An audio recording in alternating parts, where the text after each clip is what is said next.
Welcome, welcome, Dan. So we're going to start off speaking to a true expert. Dan Cohen's going to share his perspective on this historic moment. For homework, we watched, or in the case of myself and my family, we attempted to watch again. I saw it years ago, but it was extremely emotional. There were moments some of us just couldn't take it again, and that's us watching it on this side of the screen. Imagine Dan and Max, and shout out to the people's journalists, to the anti-imperialist, anti-Zionist journalists. If I've received a fair amount of threats and doxing in the past 61 days, maybe that's one of the first questions we'll ask Dan, longtime anti-imperialist journalist who's done amazing work, not just on Gaza and Palestine, but also anti-imperialist work in defense of Haiti. Haiti is up against a potential invasion and occupation again, which many of us are calling an invasion in blackface, because the UN and the US and the usual troika of evil, as the Haitians say, are trying to again invade, but using Kenya in this faux Pan-African language to justify their invasion. So Dan, welcome, and thanks so much for being here. Thanks a lot for having me, and thank you for the kind words, Danny. Professor Shaw, if I might call you that. And thanks to everyone for joining. So it's an honor and glad to be here. Dan, when did you first realize that you were a anti-Zionist Jewish brother? Well, I mean, when I was an undergrad at the University of Arizona, and I took a history class, and once I got to 1947, history of the Israeli-Palestinian conflict, I got to 1947, and just started to read, even in a relatively dry history book, about the ethnic cleansing, the destruction of some 400 plus villages, Palestinian villages. It was pretty clear to me that what I was told, especially as a Jewish American growing up, was not what the reality was. And so that kind of set me on my path, and it took me another 8 years to get into journalism or anything. But I feel like once the wall kind of breaks, once the dam breaks, there's only one logical conclusion to arrive to. In your family, as you embarked upon this journey, what did your family think? Are your family secular Jews? Did they have a close relationship to Israel? They're my immediate family, secular Jews. My father's side of the family, they are part of Chabad, which is a very Zionist, Hasidic religious sect that if you go to Crown Heights, that's them. Or if you're just like pretty much anywhere in New York, if they ask you, "Hey, you Jewish?" That's Chabad. And so there was definitely some difficult moments, and there continues to be from time to time. But overall, I just try to set it aside because family's family, and so I don't come from any like political background at all, so it was a long kind of personal sort of journey to figure anything out. Yeah, so but I'm good with my family. They love me, I love them, fortunately. I can relate. I think every single one of us who went home for Thanksgiving and the happy day of genocide, we try to have the utmost maturity, but it hurts. What's it been like the past 61, 62 days? Has it come up with your family? A little bit. They're mostly avoidant. I was when I went home for Thanksgiving, it was during the like pause, so it was kind of like fortuitous timing in a way, but they don't really want to know much, and I just try to like keep it compartmentalized with my family in a way. So, but it is what it is. When is the first time that you go to historic Palestine, to 48, to Gaza, to the West Bank, to the occupied territories, to what, of course, the people in power call Israel? Yeah.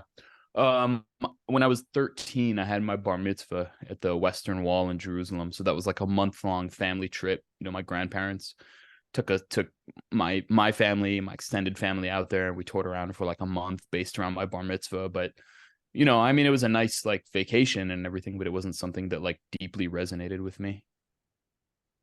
It was just like, it was cool, but it didn't like make me like, I love Israel or something like that. And then I went on, after I finished college, I took some years off college, and after I finished, a friend was trying to twist my arm to go on Birthright, and I was like, I don't really want to go. And then I decided, you know what, I'm going to exploit that opportunity to go see the occupation. So I went on this like weird, gross, very fascist Birthright trip, where they try to indoctrinate you. And for me, it had the opposite effect. So it just radicalized me. And then I went to the West Bank afterwards, and you go through the checkpoints, and I mean, if it's like what really solidifies it, you can say you've seen apartheid, then you know what it looks like. And so that was like, pretty much it.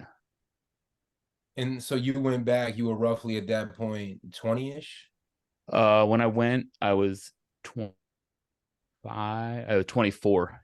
That was your right? second trip.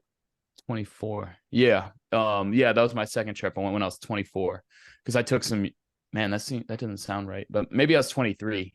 But yeah, I was, like on the older end of like how old you can be when you go on Birthright. And yeah, and then I didn't go back again until I just decided to like dive in headfirst for journalistic, into journalism in the beginning of 2014. So 2014 is the first time that you go to Gaza? Yeah, 2014, I showed up and I was living in Bethlehem in the occupied West Bank, living in a refugee camp, one that's, relatively, they have kind of they're more friendly to, it's easier to live there if you're foreign, as like a foreigner. So, some people go there for kind of like, I don't know, tourism in a way, which is kind of weird. But I mean, I just went there and, it was like, I'm going to try to learn how to be a journalist. And I was just documenting what was going on and getting tear gassed every day, living right next door to a military base, and just like watching these soldiers just shoot kids on a daily basis with like rubber coated bullets, metal bullets, which can kill. And then sometimes they'd use live ammunition. I got used as a human shield by Israeli soldiers. I was held up against the wall at gunpoint. Like, it was a pretty, real experience for me. And then a few months later, I managed to get a press card from the Israeli government through Vice. I wrote an article for Vice, which I hate Vice, but basically I used that to get a letter from Vice to get myself a press card. And if you get a press card, which they only give, to like bigger outlets, then you can get into Gaza. And so I get the press card on the last like 2 weeks of the war, the 51-day war on Gaza in the summer of 2014. And I went in with Max Blumenthal, journalist, and started just filming what we were seeing, what we were witnessing. It was the beginning of a 5-day ceasefire. And then I just stayed throughout after the ceasefire ended. And Max went back when the ceasefire ended, and I stayed. And then I just continued to spend as much time as I could in Gaza. Did you and Max first meet over there in Palestine, or you already had worked together? We met in Palestine. Like, I'd been reading his book, and Max's work was one of the things that like gave me that book, Goliath. I was actually living in New York City doing like labor jobs. I was working, I was hanging, like I was a rock climber in my 20s. And so I took all that climbing knowledge I had and comfort working, being in high places, hanging on ropes, and I put that into an industrial setting. And so I was like working on like skyscrapers and stuff, and in New York, and just like hanging, doing inspections and repairs on these buildings. And at the same time, sometimes I would just like have a lot of downtime because there's only one guy in the ropes at a time. And so I would be just like standing there on like Park Avenue or whatever, reading for like 4 hours. And that was, reading that book was one of the things that kind of like radicalized me and being like, this is like, I don't know, maybe I could do this, you know? I felt like I didn't have the confidence, but you know, I was very full of doubt, but I was like, I don't know. I'm just gonna, at some point I was like, I'm just gonna go, maybe I'll just go try it and try journalism and see what happens and see if I can figure it out. But you know, so I just got to a point where I was like, um, it's either maybe I'll just go for a few months, and if it works out, great. And if not, then it's just a few months and I go back and figure out the next thing. We wish that every construction worker was reading anti-fascist, anti-Zionist literature during their breaks. I Right. always thought you were just a weightlifter. I didn't know about the rock climbing. That begins to explain a few things. Mm. In hearing the violence that you were subjected to, you know, no wonder that you were all in for Haiti. It's not every journalist who, you know, Dan's seen, this is not our subject tonight, but Dan's seen some things in Haiti that I've never seen, and that's saying a lot. So, Like what? What did I say? I don't even know what you're referring to. oh, in Haiti? Yeah. Oh, Grand Ravine, Matissan, the Mm. hellscape. I couldn't get in there. Yeah, that's true. That's true. Yeah, we did get into some hairy places. That's true. Okay. Oh, I'm glad I wasn't, you know, speaking in hyperbole. Yeah. All right. I'm like, yeah. So, did you ever end up inside of a Zionist prison cell? No, no, never, never. I mean, I was craziest. Yeah, the craziest thing that happened to me is being like used as a human shield by these Israeli soldiers in the camp. You know, where like I was documenting, they basically, the like youth of the camp, the young guys in the camp, they tore a hole in the like apartheid wall, this huge concrete wall. And the army came in, the Israeli army came in and tear gas everybody, and they're shooting, and it's just like, you know, and they kind of cordon off the area, they occupy houses, they go on roofs with snipers. And I basically just dedicated myself to documenting this, and so for 3 days they had this area basically cordoned off where while they're repairing the wall, the hole in the wall. And at one point, while they're shooting at these kids, I mean, like 13-year-old kids, and the kids have slingshots with marbles.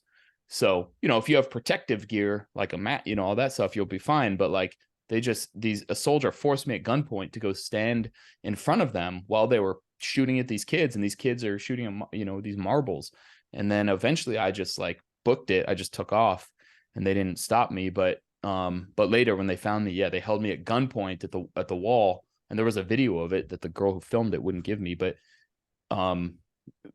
they held me at gunpoint. Then they threw a flashbang at me, and then like I mean, it went off, and I was like, you know, I couldn't hear, my ears were ringing. But in the video, you can hear them laughing, and they just walk away. So they were just messing with me. But like in Gaza, you know, I was never in danger from like the Palestinians, but like going to the protests around, you know, the fence, where you go into these areas where it's like hundreds of meters that are very loosely interpreted from the fence inside Gaza, Israeli snipers are just picking off anyone. And so I'd go and document these you know, you saw it in the documentary, actually. Yeah. At the end, they just shoot anyone. So I'm out there like, you know, I'm wearing a press vest, but hey, that might mark me even more. So I mean, no, I never ended up in prison. They took me into a checkpoint once and said there was some guy who was a wanted criminal who had my name, but yeah, that was it. Yeah, few people just asked what the name of Dan's documentary is. Killing Gaza. You can find it at Uncaptured Media. I can send the link in the chat. I can pull Yeah, it up real quick. definitely. So, Dan, begin paint a portrait of Zionist society for us. Were you able to travel freely around Israel? Yeah, I had, you know, kind of unique access in the sense that, like, obviously I'm a Jewish American guy, so I could just get away with a lot. Like, you know, if you're like, you know, the darker your skin is, the more they're gonna like be like, what the hell are you doing here? You know, conversely, like I'm like a white, like my name Dan Cohen is like, Kohanim are the priests in Judaism. So for Israelis, they're like, oh, Dan Cohen, you know, they think that's like some special thing. And so they welcome me, they want you to like join the cult. They're like, oh, are you gonna move here? Are you gonna get married? That kind of thing. And then like so I was very like welcomed in kind of a weird way, but like I said, in the way that it's like when people want you to join a cult. It's what it felt like. And so yeah, I had like total access in a lot of ways to Israeli society, and I know Israeli society very well. And that's what we want to capitalize on. Walk us through the divisions within Israeli society, the Mizrahim, the different social stratification, who's the ruling class. If 4 out of 5 Israelis are not Ashkenazi, are not quote unquote white, they're not descendants of European, Polish, and Russian and East German Jews. The 4 out of 5 then are either Palestinians who have been forced to assimilate in order to survive. Then you have other Jewish communities who came from Kurdistan and Iraq, and we're going to try to peel back some of the layers in this class. But what's it like as you go from city to city, town to town? How does social stratification show up? Yeah.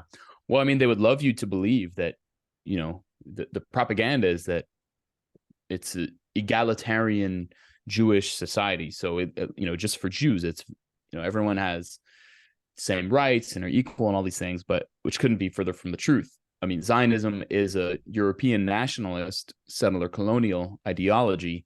So the European Zionists run the country. They are the ruling class.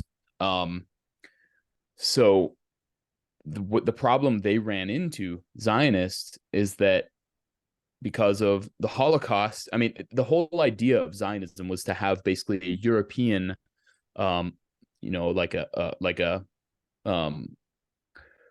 what is it, shining light on the hill kind of thing of European Jewish society, in the Middle East, in Palestine, in the Holy Land. But they couldn't get enough European Jews to join. So eventually, because it's all about maintaining an artificial demographic balance, as they call it, after having ethnically cleansed so many Palestinians, they still needed more Jews. So what they did was try to divide Jews from Arab countries. They call Mizrahim. So they, for example, in Iraq, undercover Zionist agents attacked Iraqi Jewish communities, and they actually carried out terrorist attacks, throwing explosives, grenades into synagogues in order to terrorize them, get them to flee. There was something called the Levant Affair in Egypt to get Egyptian Jews to flee and join the Zionist project. So then they got Arabs, but Arab Jews became they're kind of there are more Arab Jews than Ashkenazim, than the European Jews, but they are, the kind of big underclass. They're almost, I would compare them to to poor whites in the United States, that, they're this kind of permanent underclass, but they tend to be the most explicitly racist, in order to differentiate themselves from poor blacks, because they want to just maintain that status just above them. Same with Mizrahim, they tend to be overtly when you see death to Arabs mobs in Israel, where they're chanting death to Arabs, Ma'av al-Arabim, most of them ironically are Arabs. They're Jews from Arab countries, but they have to demonstrate, to the Ashkenazim, to the Europeans, that, they are not Arab. So even though, and if you hang out around them, they still maintain a lot of their kind of Arab cultural tendencies and characteristics. They're Arabs, fundamentally. So then under them, you have African Jews, like Ethiopians, who were not brought in until decades later. They're the bottom of the barrel of the Jews. And really when Israel wanted to, they finally settled on like, okay, we need more Jews because Palestinians are having too many babies. And so they ended up basically cutting deals, which my memory is rusty on it now, but cutting shady deals to basically get what they call the falashas, the Ethiopian Jews. And yeah, I mean, I see the question about treatment of Ethiopian Jews. I mean, they were heavily discriminated against. There have been, there's been really brutal police brutality in years past that, very reminiscent of this country against Ethiopian Jews, where they've been killed, even ones that served in the army. There's also a kind of very interesting dynamic. There are the Black Hebrews in Israel, right outside of in the city of Dimona, where Israel's nuclear weapons program is based, in kind of this podunk southern town where my friend David Sheen used to live, and I would go hang out with him. And the African Hebrews believe that they are the real Israelites, and so they basically left the United States in part because of persecution here, but in part because they got wrapped up in kind of their own form of Zionism. But they don't think that like the other Jews living there, the Zionists living there, they don't think that they're like the real Israelites, people of the Bible. They think they are, and they were actually nearly expelled. They were held at gunpoint, actually at tank point, by the Israeli military, almost killed them all. And then they made a deal last minute. Now they serve in the military, and that puts them on the path to get citizenship. However, like, for example, the girl's name escapes me, but there was one who I can't think of her name, but my friend David Sheen investigated this very deeply. But there was a young African Hebrew who was murdered on an Israeli military base. She was a soldier, just on guard, like 20-year-old girl, really beautiful, young, and she was murdered, and it turned out that she was raped. And so she was raped and murdered, and then it was totally covered up. And so, same kind of like very similar dynamics. They can't escape this kind of persecution, even in Israel, in this supposed paradise for Jews or whatever. So all the dynamics of like racism and class that you see in the United States, you see in Israel. It's a very there's all kinds of social stratification, and like, if you go as a tourist, you go to Tel Aviv, you go to Jerusalem, maybe you go to Haifa, and those are all like pretty cities to some degree, in their own ways. But if you get out of those cities and you go to what they call the periphery, I mean, they're very underdeveloped. You go to like Dimona, you go to a lot of the like smaller towns where it's mostly Arab Jews living there. They're very, very underdeveloped. So, I mean, they're very much big ghettos. So, and then of course, under all of them, you have like Palestinian citizens of Israel, and then below them, you have Palestinians in Jerusalem who are permanent residents, who are not citizens. They can apply for citizenship, however. And then under them, you have Palestinians under occupation in the West Bank and Gaza. So it's extremely stratified into like, formally and informally. Who you call African Hebrews, are those the Black Israelites that we see Exactly. on the street? They went to Israel? My goodness, Yeah, a bunch of them did. They have a really strange community. I mean, some of them, I mean, the African Hebrews, like, that I've, the Black Israelites, that I would see in like New York, I would kind of, they're like, I would kind of steer clear of. But like the ones there tended to be like more, I don't know, for whatever reason, more, I never had any problem like hanging out with them or talking to them, or like, my David Sheen, my friend David Sheen, this Canadian Israeli journalist, I would go hang out at his place, and we'd like hang out with some of them, and because they're also Americans. Like most of them were either born in the US, and if they're not, they're like still raised in, like, they speak English. They sound like they sound like Black people from America. So it's like a real trip being like in some podunk town in the south of Israel, and like you just talk to some people that just sound like black folks from like, here in DC or Chicago or whatever, And we've been looking at very closely how this genocide has developed. I mean, we had a genocidal anxiety on October 10th, 11th, 12th, never mind, day 61.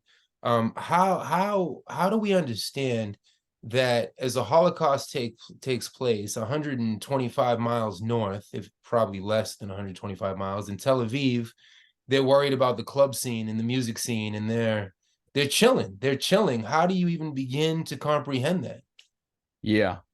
Yeah, it's far less than 125 miles. It's about a 45-minute drive, so it's probably like, 40, 50 miles, something like that. It's very close. I'd have to look at the exact number, but I mean, Tel Aviv, was built on ethnically cleansed Palestinian land. Tel Aviv University was built on the ruins of a village called Sheikh Muwanis.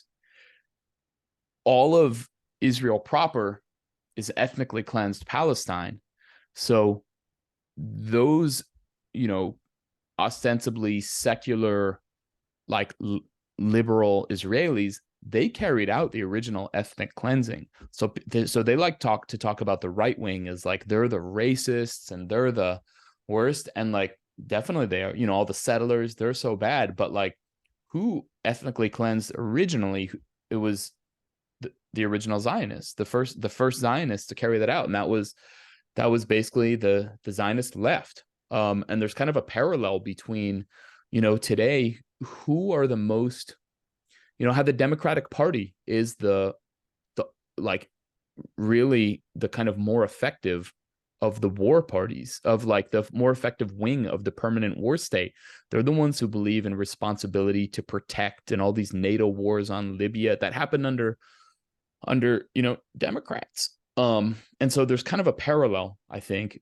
But so you have the Zionist left, which their basic idea is, look, we stay on our side, the Palestinians stay on their side in the refugee camps, and like whenever they rise up, if they do something, we use our military to hit them really hard and teach them a lesson, what they call mowing the lawn.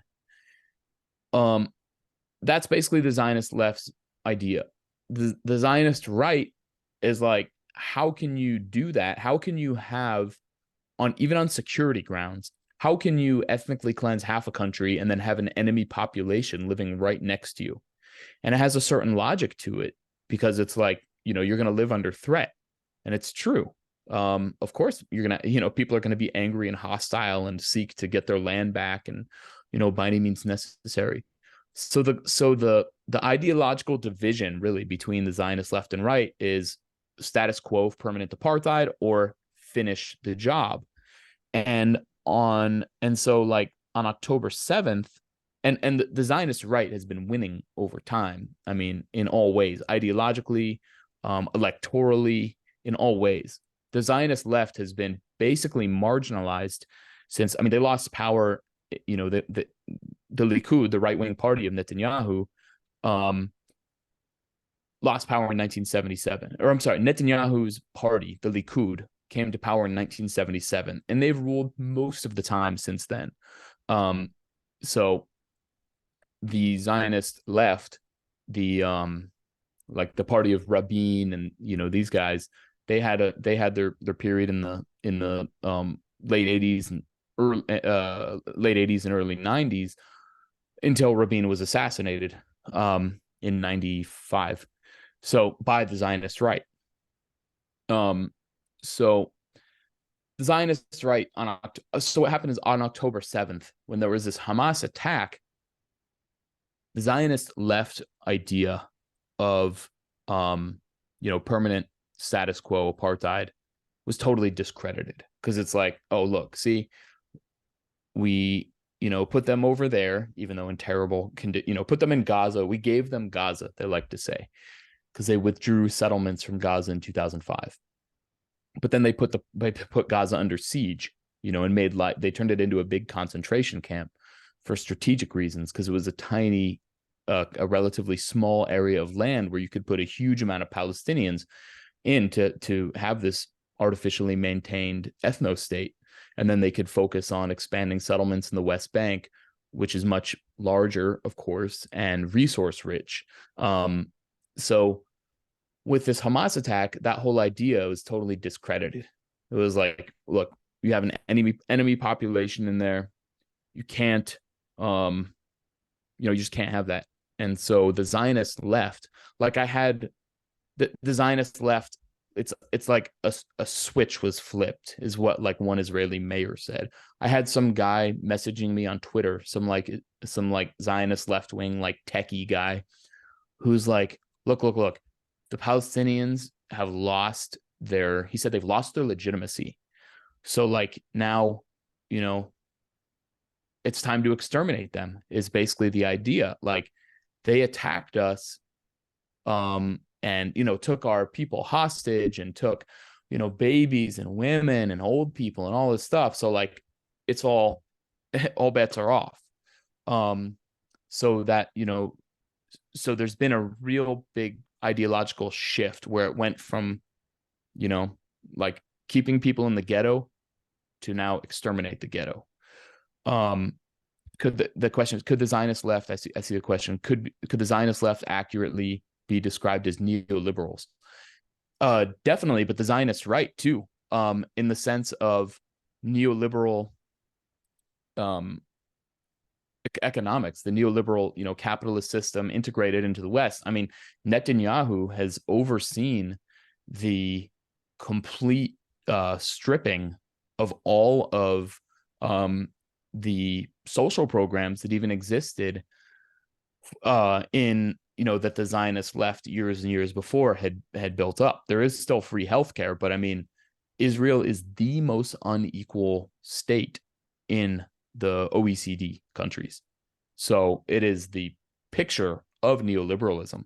And that's left and right. You just basically have like this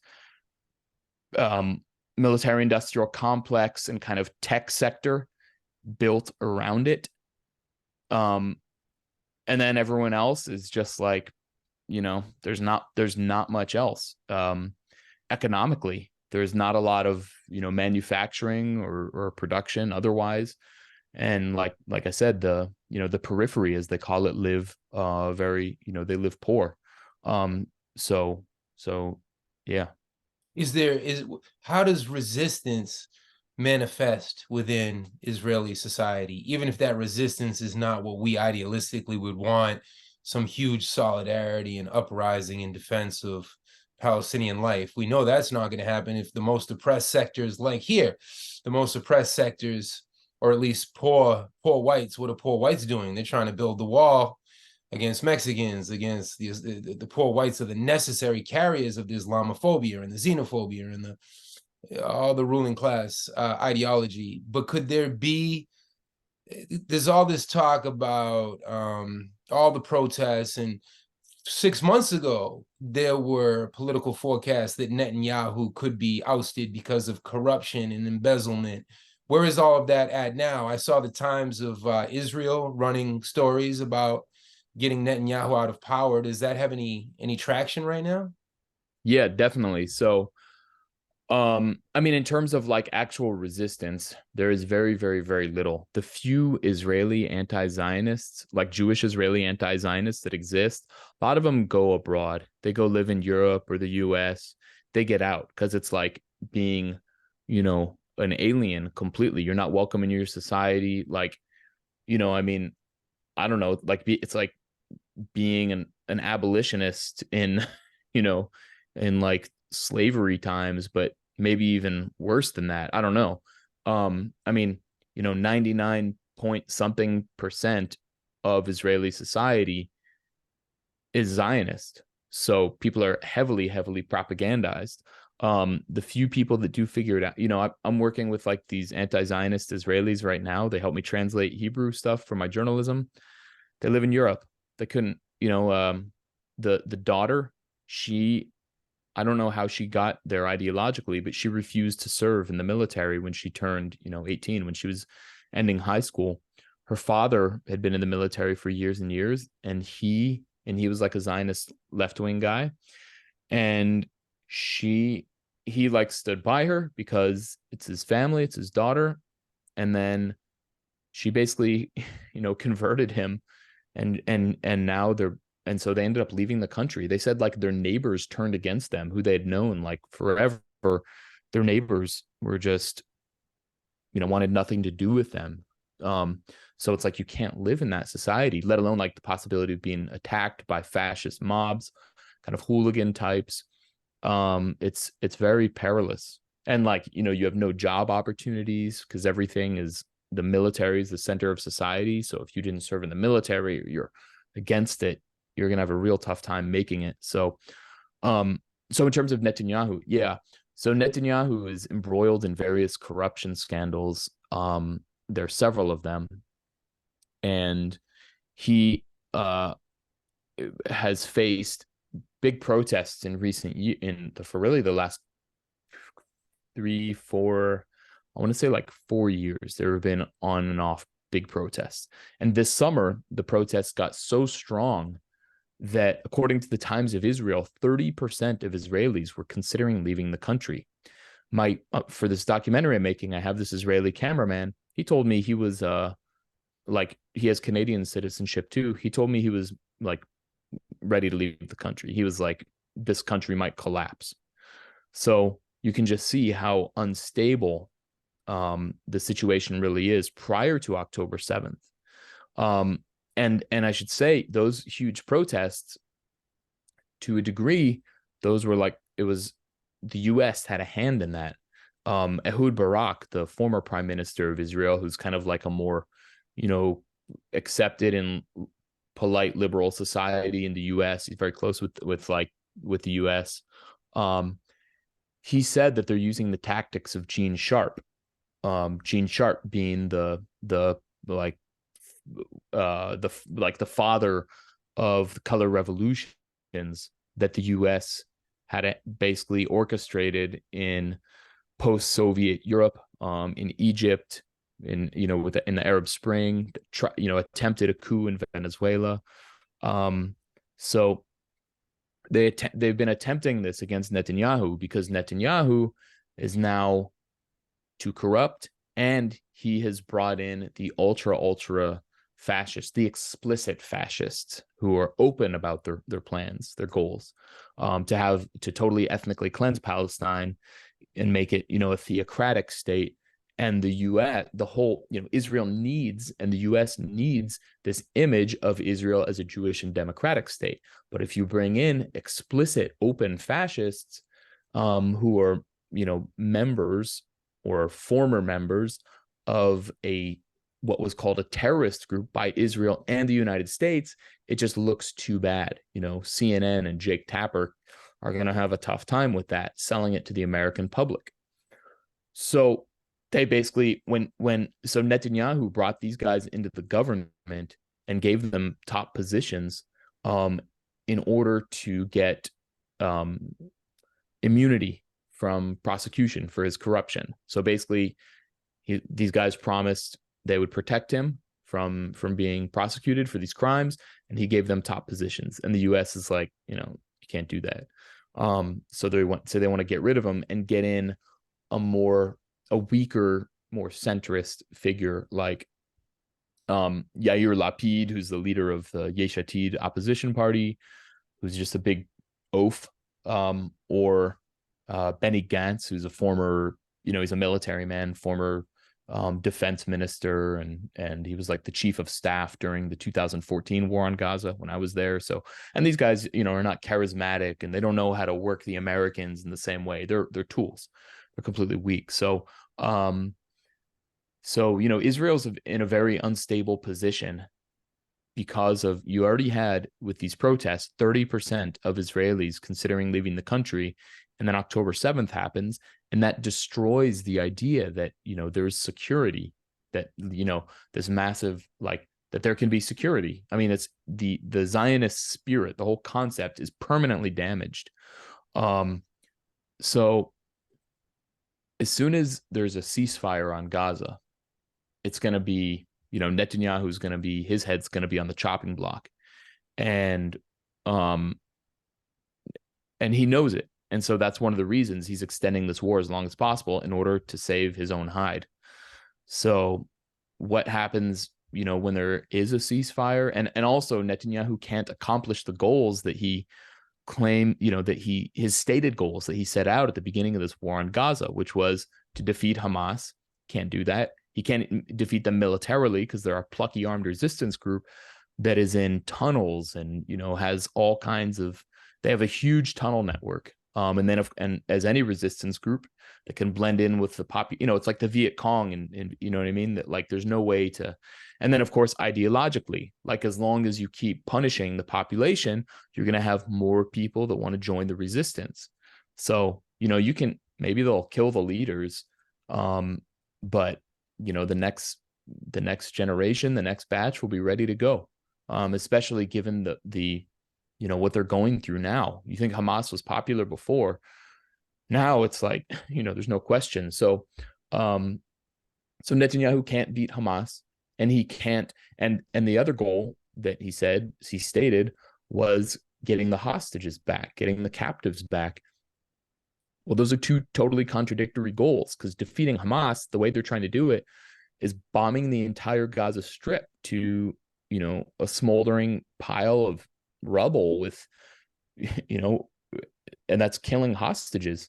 There are multiple hostages that have been killed, at least 3, by Israeli bombing. Hamas claims some like 40 have been killed by Israeli bombing. So that's not going to happen either, which is going to exacerbate this, this whole crisis in Israeli society that like people are seeing. They're not, the political class is not really interested in getting the hostages, or else they'd negotiate more, but all they want to do is bomb and kill for their own political expedience. So is there any monkey wrench?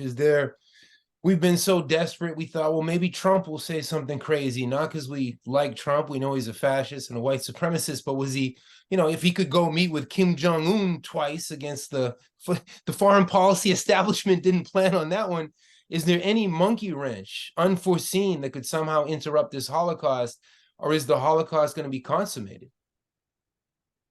I mean, I don't think they can't exterminate everybody. They can kill a lot of people, but the geopolitical reality today, they can't. What they really want to do, of course, is expel all the Palestinians of Gaza into the Egyptian Sinai, but the Egyptians have rejected that. The Americans don't want them to do that because that will destabilize things. Like the American view is, it's a very kind of like delicate balance how the whole thing is set up. Like you have Jordan, which is basically a huge human warehouse for Palestinians. 80% of the population is Palestinian there. You have, Palestinian refugees in Lebanon and Syria. And the U.S. understands, just as a matter of realpolitik, that like Israel has to keep some amount of Palestinians in there, because like if they expel a bunch into Egypt, that's going to totally destabilize the situation, going to destabilize Egypt. Israel needs Egypt. It needs to have a, quote unquote, peace accord with Egypt in order to, not have a powerful enemy on its border, and also for other geopolitical reasons in Africa, frankly. So for the U.S., it's like the geopolitical chessboard. So they're, they don't want to see Israel like destabilize the whole thing. So the Israelis want to ethnically cleanse it. They can't. And it's also, we have social media. We have, we're all this, it's not 1947 where like a couple pictures and, of this like ethnic cleansing come out in newspapers, weeks later or something. That's like being live streamed, my Motaz Azaiza, who probably people are seeing on Instagram, that dude, 2 years ago, I made a documentary with him about Gaza. And now he's like the biggest journalist in Gaza. So, it's wild. It's just a totally different time than it was before in terms of like what's, how public opinion is shaped, how social media works, um, and like the Biden administration has told them like you got to wrap it up soon. So how I don't know how much longer this is going to go on, but at any point anything can happen. But I think Israel just basically has carte blanche for at least a few more weeks to just go bonkers and just mass murder. Or what about Um, starvation? What about dehydration? There's thousands of aid trucks at the Rafah border crossing. They can't get in. yeah. That's why I'm using the word genocide and Holocaust, because what baby, what child can continue to persevere at this point? Oh yeah, yeah. No, I 100% agree with those that description. I mean, there's no doubt. And like even from a legal perspective, when you talk about genocide, the hardest thing to do is prove intent.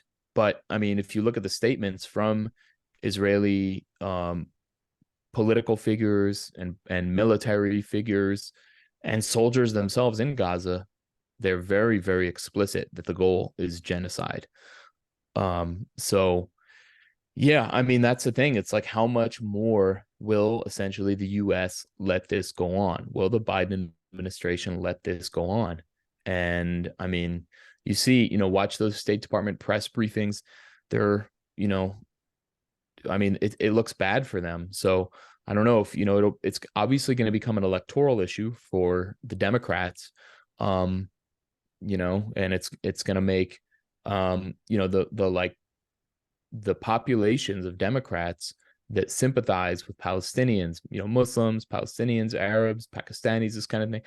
Like, they're probably a fair amount of them are going to withhold their vote from Biden. They're not going to vote for Biden anymore. So so now it's like the Democrats have really, alienated a large swath of their voting base. I can answer that. There's another question I can answer.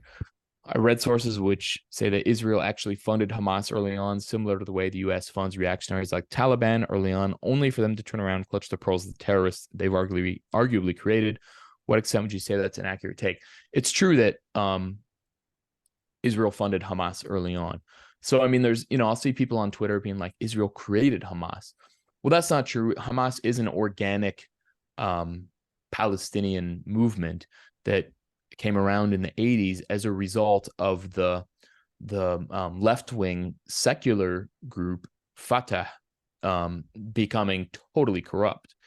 And so Hamas was like a charity organization at first, and then it became, more and more kind of politicized, and eventually had, it became an armed resistance movement where all they had was like batons at first. And over the years, they became more and more advanced to the point they are now.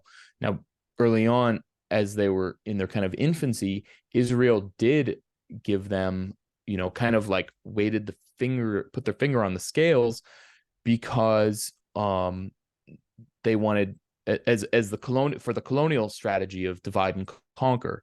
So they were like, look, Fatah's ruling, we're going to we're going to give these other guys support to keep the Palestinians divided. But now, even though Fatah, which dominates the Palestinian Authority in the West Bank, which is this collaborator regime, technically they rule in the West Bank, Hamas is overwhelmingly popular. So, I mean, there's no question that, like, in Palestinian politics, Hamas is king. Let's go to October 7th for a second. So we're aware that to leave Gaza, you have to go through the most intense military barracks and fences and landmines and IDF, IOF snipers. How the heck, what was it, 2,300, not just Hamas, but I think some Palestinians, it was just a massive jailbreak. Mm-hmm. I mean, how does that happen? I don't want to take away any protagonism from Hamas, from Palestinian resistance, but can we really believe that the Israelis, did they ignore all of the warnings? Did they ignore Egyptian intelligence warnings? What's your take on all of that? I mean, I don't know, honestly, what to make of all of it. It's, on one hand, like, basically the question is, was it a false flag or not? On one hand, I could see Netanyahu, who is an incredibly Machiavellian figure who would do anything to hold on to power, doing something that cynical. But I mean, that would be a pretty huge conspiracy, at, the highest levels of the military. The simpler explanation is, one, Israeli hubris, that they really just thought they had Hamas defeated. And and it's true, they did. I mean, I wrote an article you can see on my Substack if you go to uncaptured.media, about this Israeli general, Yitzhak Brik is his name, and he had been writing for years about how and he was the Israeli military ombudsman from 2008 to 2018, and he was writing his reports as the ombudsman, saying, we are not prepared for war, we don't have a fighting spirit, the Israeli military is completely corrupt in every way possible, and if there's a war, and there will be one, we're going to get creamed, we're going to lose, unless we act now. And when he put these reports out, he was attacked by the military leadership, who basically didn't like what he's saying because he was calling them out.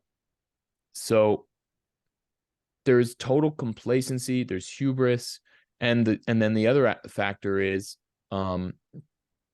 the Palestinian resistance. They have their own intelligence apparatus, and they were also very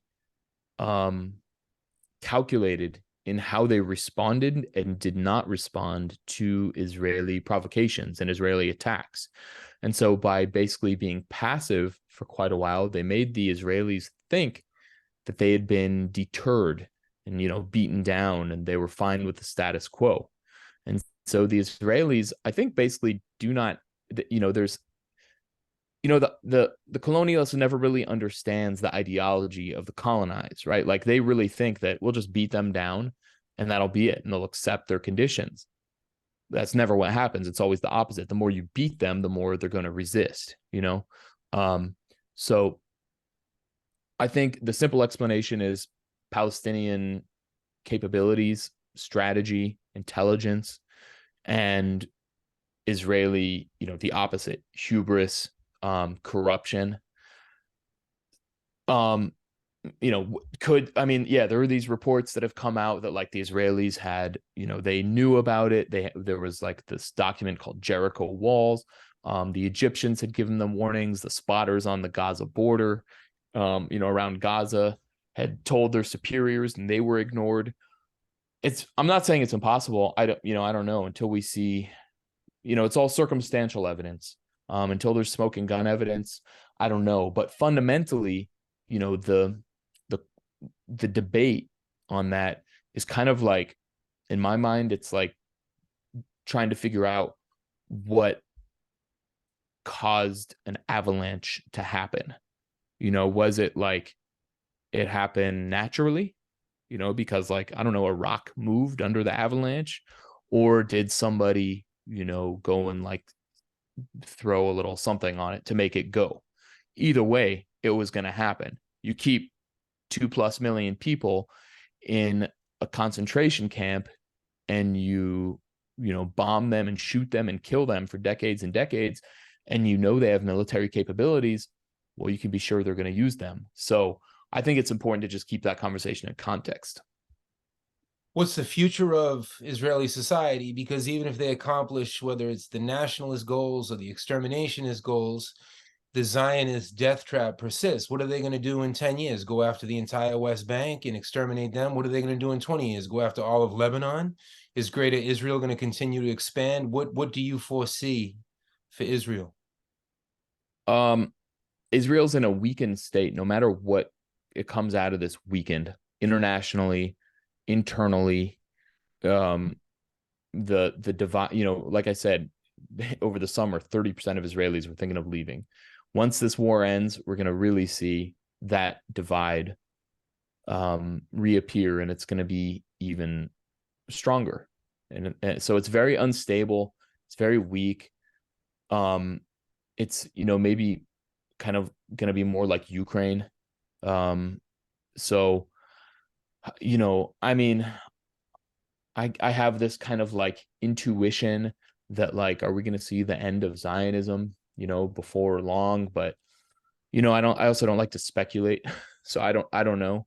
But no matter what, it's a different situation coming out, and Israel's just not what it once was. Even from early on in this like war on Gaza, the establishment here in Washington has pretty well recognized that Israel cannot win. They're not going to be able to. You can't defeat Hamas, um, as I said, because it's a resistance movement that just has, without killing every last person, you can't defeat them, and they can't do that because of geopolitical constraints.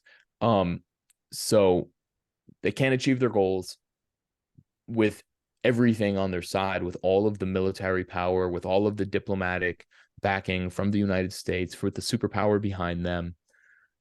So it's, to me, it's kind of like Hamas's strategy is death by a thousand cuts. It's not like, some straight up military clash battle. It's like you bring the occupier in, you hit them and run, and again, until finally you just bleed them so much over time that they're forced to withdraw.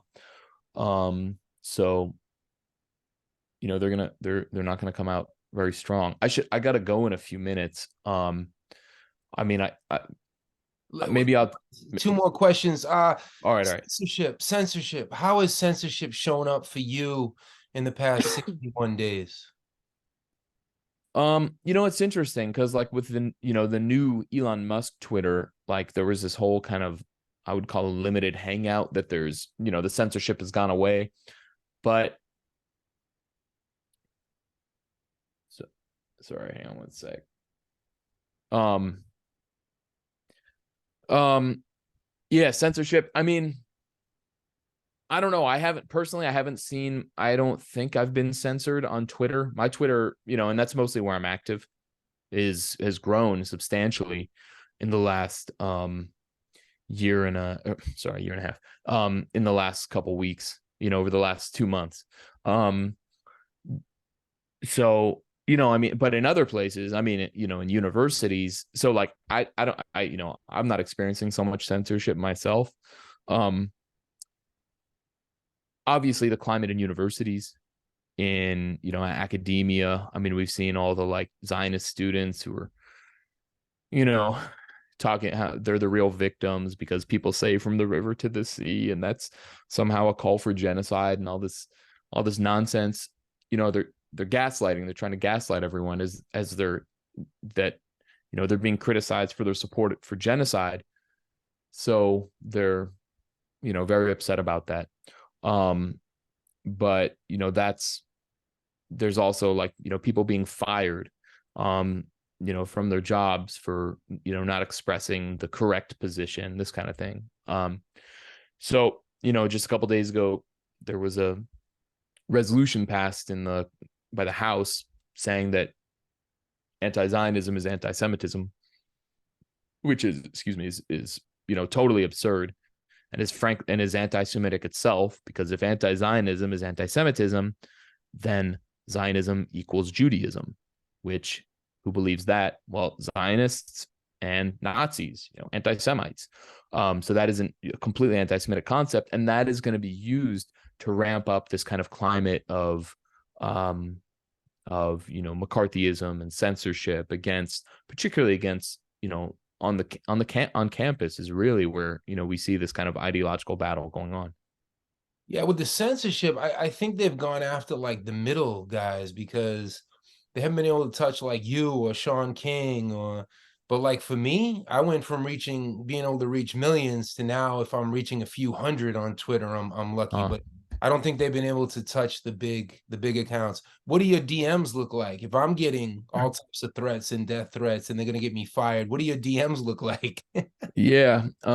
Yeah, I mean, every day is, I mostly just ignore them. Sometimes I'll read them. But yeah, I mean, hate and love. Um, you know, uh, Death threats, of course. I went. There was one that was a little close to home. He was like, very specific. And I was like, all right, might want to report this one to the police. I went down to the substation. They didn't care. So I don't know. What can you do? Like, if they're You going to get come the for me. yeah, you get the blood libel ones.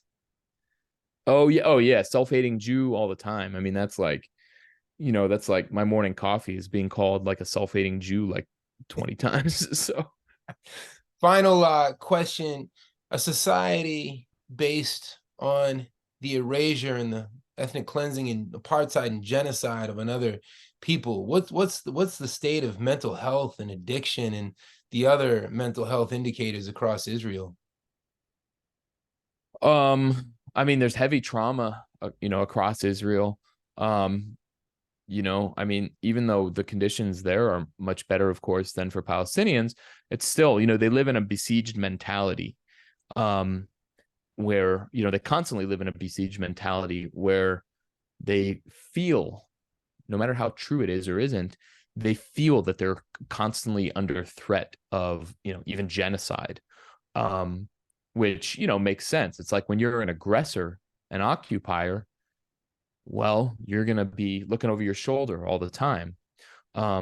So, I mean, I saw something that I can't remember, but the Israeli government was, forced to put in some heavy expenditures, heavy, money into mental health recently. And so, I mean, definitely it's not good, the mental health situation. And they're very, Israelis, Zionists are very entitled people. So, those rockets, which don't fundamentally, Hamas rockets don't fundamentally do that much. It's mostly, and I'm not going to say only, but mostly a psychological factor that it terrorizes Israelis. So, they of course kill from time to time. They're projectiles, but they don't have like major explosive capabilities. And, if they hit something, they'll like, they can like blow up a car or something like that, but sometimes they just smash the hood really hard. You know what I mean? So, yeah, that's basically it. All right, we'll let you back to your family, Let Dan. me say one more thing. Uh, so my friend, I mean, it's kind of like, I don't know. It's there's a strange kind of, I don't know if irony is the word, but like, being here in an academic setting with you all, because my friend, Dr. Rifat Al-Arir, who was a professor of English literature in Gaza, and I got to know well while I was there. He was killed by an Israeli airstrike along with much of his family. I don't know if it happened today, but it was just announced about 6 hours ago. It was confirmed. And so, like, Rifat, he was one of the just most brilliant minds in Gaza, and the impact he had on so many people, especially his students, and I and myself too. When I was there, he was kind of a guiding light for my documentary work, and he helped me, and and so it's been a tough day in that way ever since I found out. Um, and he he like he writes in English a lot on Gaza, on what's happening. And even, I mean, it's crazy, even for these last weeks where he's been in Gaza City, he was in Gaza City, well, like there were tanks outside of his front door, and he was still tweeting. He's tweeting in defiance and resistance, and and writing articles and doing interviews. And so, I don't know, I just want to take a moment to honor Dr. Rifat Al-Arir, and it's, may his legacy live on. Let's take a moment of silence.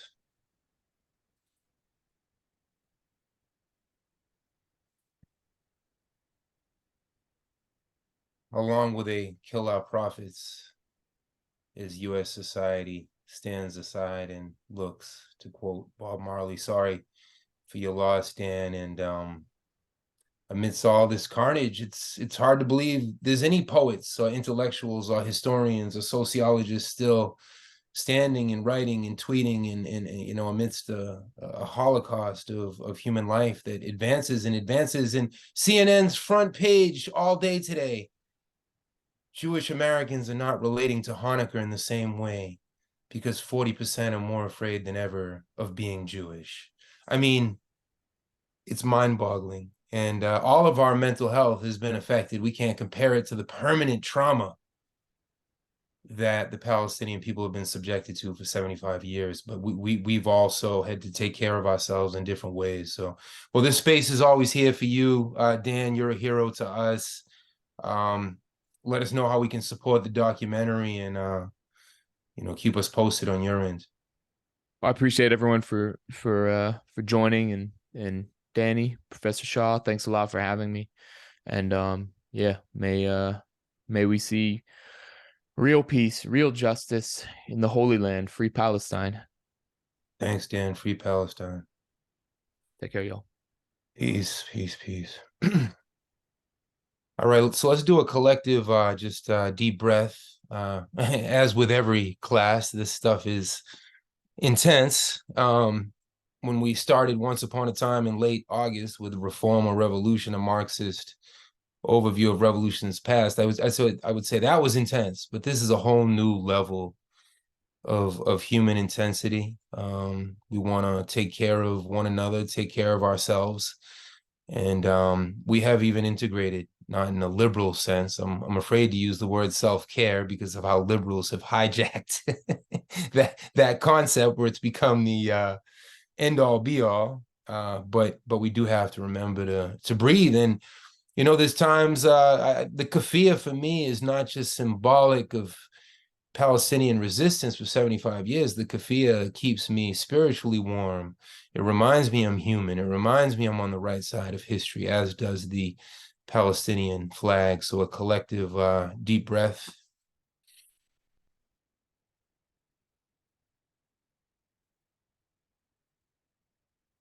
One more. Hold it at the top. Suck in a little bit more air if you can. Fill up. Hold it at the top and let go. Flutter of the lips if that's helpful, and we'll do one more of those collectively.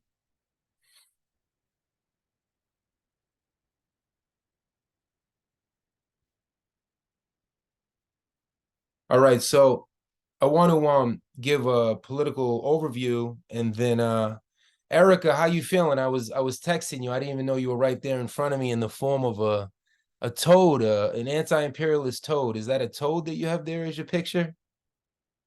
Unfortunately, I did forget that that was there. Yeah, well, oh well. I'm not a frog, but that is a frog. Hi, I have been here. Sorry. No problem. I'll introduce you in a sec. So I just want to give a brief political overview, and then I think what we can do, we have a reading that goes into the natural bond that existed between the Arab Jews, because what Zionism has sought to do in a very artificial way, and this is something that Erica, well, I'll introduce Erica now. Erica is at John Jay College. She's a member of Not in Our Name, as well as Students for Justice in Palestine. She has a very interesting anti-Zionist story that she can share with us. And she has a wealth of knowledge about what we just covered. And I see, I don't know, 37, 40, 50 comments there. So anything that we couldn't cover, Dan has a young child. So I promised him, you know, and he still did go, yeah, he still did go a little over. So we worked Dan the best that we could. Dan's an anti-Zionist encyclopedia. I wanted to make an announcement that he was going to be here, but he has so much on his plate. He was with Jackson Hinkle and Max Blumenthal and George Galloway, as well as Haas last night. So I didn't want to jinx it in any way and get people all excited. So the documentary homework that we sent out was kind of the hint. We do need help at the Institute. This is a very practical, logistical request. We need to take Dan's interview and break it up into little chunks where the question is asked and then he responds. And we need to blast that out everywhere. Every TikTok, every account that we can use. Every war is an informational war. When I returned to Haiti for the rebellion in 2021, the Haitian leadership, both within Fort National and Solino, neighborhoods that are under daily attack right now. And that's one of the sad, another one of the secondary effects of this genocide in Gaza. You know, Dan's one of the main journalists who's covering anti-imperialist resistance in Haiti, as am I, and we haven't been able to dedicate, you know, today is actually the first day that I returned to do some solidarity work with Haiti in the past 62 days. I lost my train of thought slightly. I don't know if I finished the point I was going to make, but so the UN, there's a bunch of hoopla about the UN tomorrow. Antonio Gutierrez has invoked Article 99. It's the most extreme, urgent request when there's a humanitarian disaster, when there's a genocide. But of course, tomorrow at the UN, it'll be the front page story across the world. And then the US and England and France will veto it, and nothing will happen because the US is worthless and it's a plaything in the hands of imperialism. At the same time that it's worthless, that it's paper law, that it's not practical, it is, in whatever type of artificial way, the court of world's opinion. And if they're expressing this alarm, we can use that in our talking points. It's something that could speak to some liberals in the quote unquote collective West. So I don't mean to say that it's completely insignificant, but we should not fall into some type of idealism to think that the UN is actually going to intervene. Every day, Antonio Gutierrez has these declarations and press conference, and the Israeli Zionist killing machine marches forward on its death dance. The last time this article was invoked was in 1989 at the height of the Lebanese strife, when the Secretary General was Javier Perez de Cuellar. I think the other thing that's very significant, Congress tried to pass a bill yesterday where $111 billion would be allocated for the US-NATO proxy war against Russia, for the war weaponizing Taiwan against China, and for the ongoing onslaught against Gaza. The Republicans blocked it. The Republicans used the Trumpian language. One Republican said, you know, how can we vote for this? $111 billion is more money than our entire budget for the roads and highways. Interesting how the Republicans care more about roads and highways than children in South Chicago and the South Bronx, but that is typical of their rhetoric. So there are a lot of divisions manifesting within the US political arena. Now, we also have the Guyanese being weaponized against Venezuela. This is something I've been following very closely through my work with Telesur. And it's interesting, the Russians, I've worked with Russian media, never receiving a dime, but using Russian platforms as a way of getting an anti-imperialist message out. The Russians won't touch Palestine, but they're all over, of course, the proxy war in Ukraine, obviously for their own self-interest and their own geopolitical and geoeconomic motives. And they're all over the US's proxy war now, weaponizing Guyanese nationalism. The Venezuelans are completely opening to talking to their Guyanese partners, neighbors. Why would President Mohammed Irfan Ali go to Anthony Blinken today? Is Anthony Blinken's one of the main spokespeople for this genocide, one of the main genocidaires. Why wouldn't he reach out to his homólogo, as you say in Spanish, or his equal, the president Nicolás Maduro of Venezuela, when they share a massive border? Guyana is a small country of 800,000.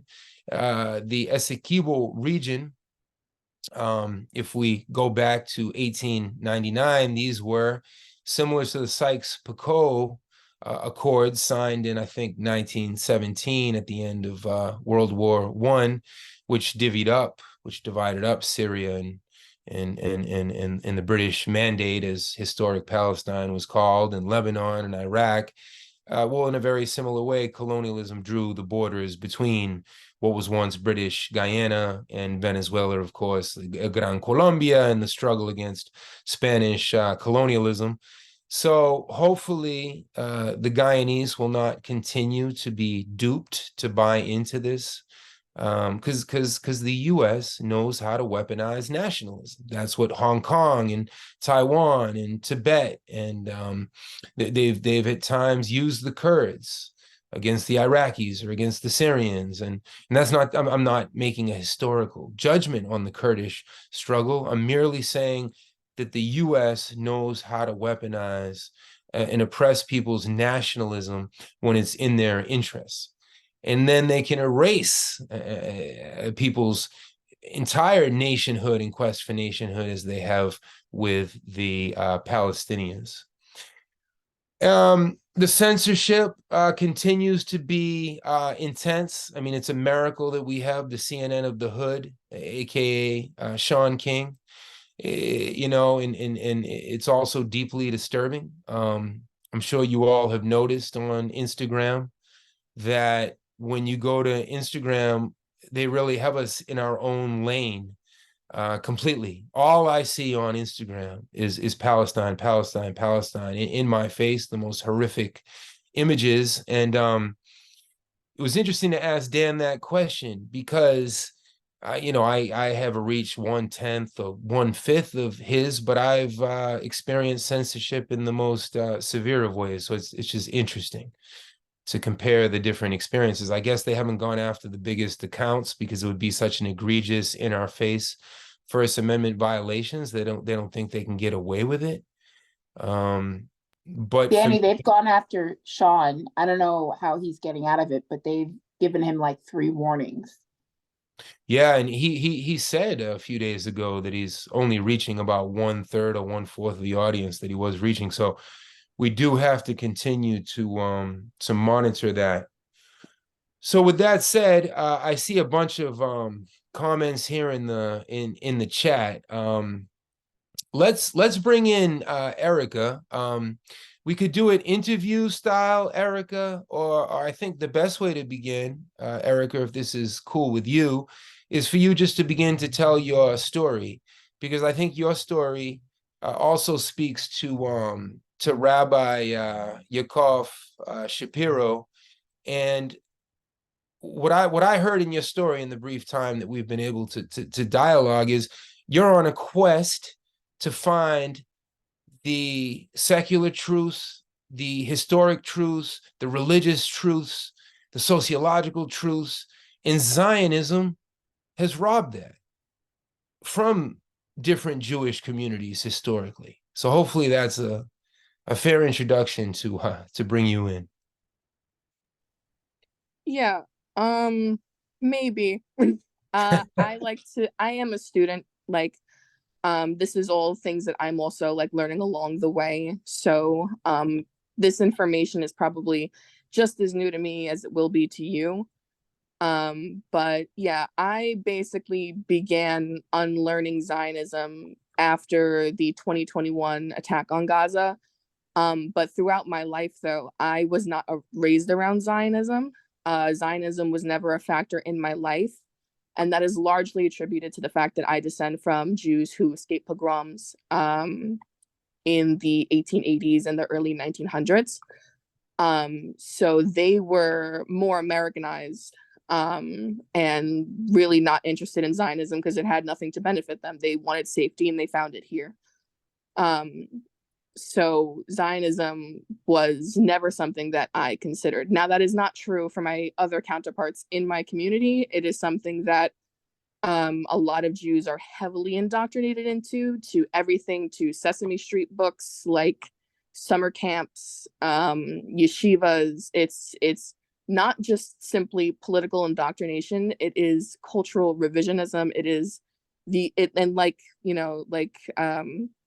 Danny Shaw mentioned that Rabbi Yaakov Shapiro correctly assessed it to be a form of cultural identity theft, and in a lot of ways is evangelicalism masquerading as Judaism. But I became more radicalized when I joined Hillel, and I did not intend for that to happen because I wasn't even sure what Hillel really was.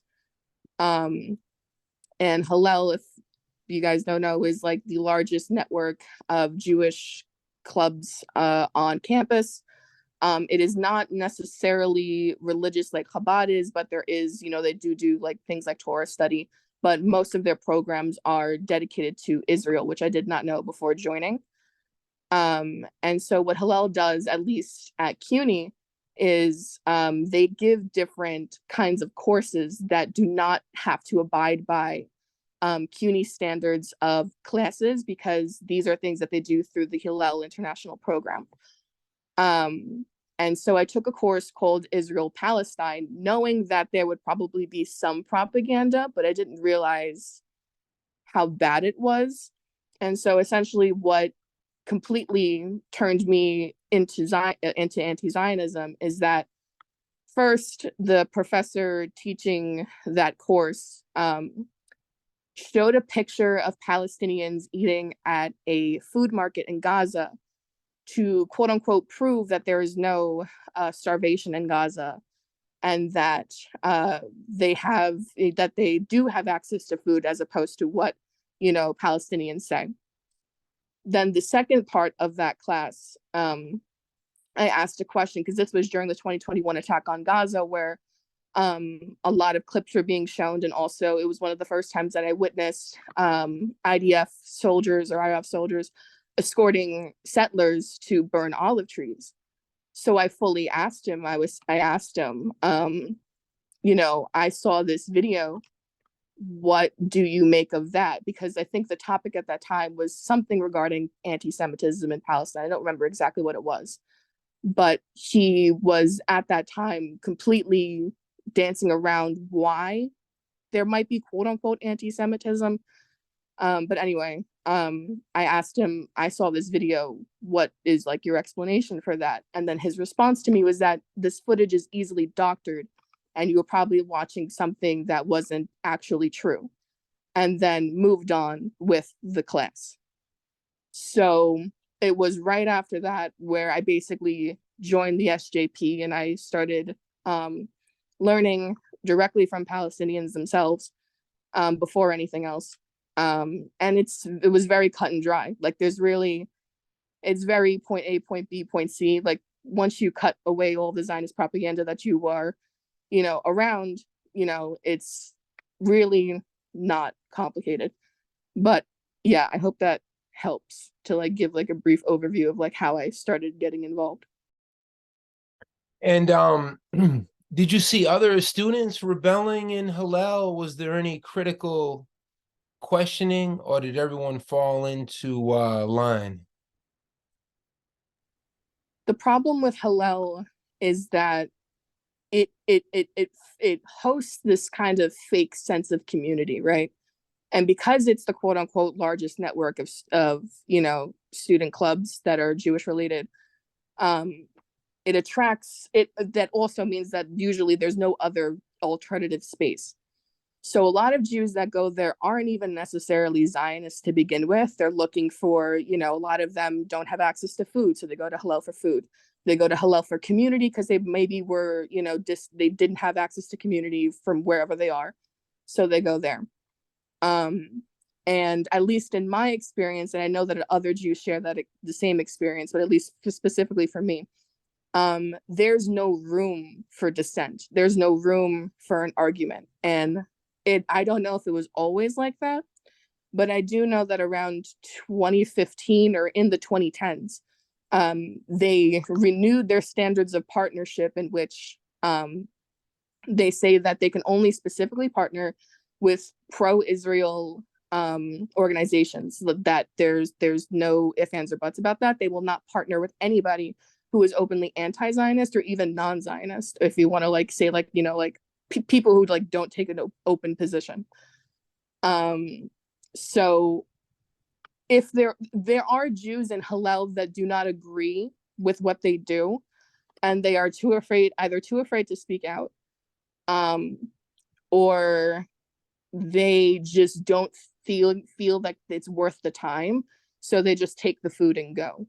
But most of the Jews that I have experienced in Hillel are either liberal Zionists to ardently Zionist, and it's not even like they like, you know, expose like talk about any like left-wing, quote-unquote left-wing movements in Israel. It's like straight from like Likud. It's straight from like, you know, the most, you know, hard Zionists in Israel. So yeah, even when I would like mention little things or like question the smallest things, it's automatically shut down. So I don't know if all Hillels are like that, but definitely the ones at CUNY. So I think there were a lot of questions that people still probably had. Let's see if we can answer them collectively. I never opened the chat because I'll get distracted. But were there things in the chat, or were there questions that comrade students had that still haven't been addressed? If not, I'm going to go to a reading and I'm going to go to a piece by Professor Joseph Massad, Zionism's Internal Others, which is going to go deeper into this history of the stratification within with the different Arab Jewish communities and how they were treated historically within Israel. Go ahead, go ahead with your question, Julie. Okay, so this is going to sound silly, but I think that it's useful. All right, so I want to ask you a question, Erica, because you're Jewish. Now, I have had this experience where I am trying to break through to people at my Christian church about what is going on in Palestine. And, you know, what I get from everybody is this like sort of white liberal kind of thing where it's like, oh, you know, like we're not anti-Semitic and we can't say anything bad about Israel because we don't want to be anti-Semitic. And how do I get through? I mean, how do I, as a non-Jew, what do I say to Christians when I'm trying to tell them, look, there is a massacre happening in Gaza right now. We need to do something about it. And they're like, oh, but that would be anti-Semitic in good faith. Now, I'm not saying, you know, what like a Zionist saying this. I'm saying this as just an ignorant American who's like, doesn't want to do anything to criticize Israel because they don't want to criticize Jews because they don't want to be anti-Semitic. All right, now I'll let you answer. It depends. I try to do an individual by individual basis because everybody is on like their own starting point. But for Christians, I really would recommend a few things. But for the first thing is that Jews do not define like what is morally correct or incorrect about the Palestinian liberation movement. And that is that looking for you know, the first place that they should be basing their opinions off of and basing their analysis off of is from the experiences of Palestinians. But the second thing is that you can just start off by showing, you know, Jewish descent to them. JVP has a lot of resources on that is good to like break through to people who are not familiar and that are trying to approach in a good faith like liberal way. Also Jews for Racial and Economic Justice has something like that. But sorry, one second.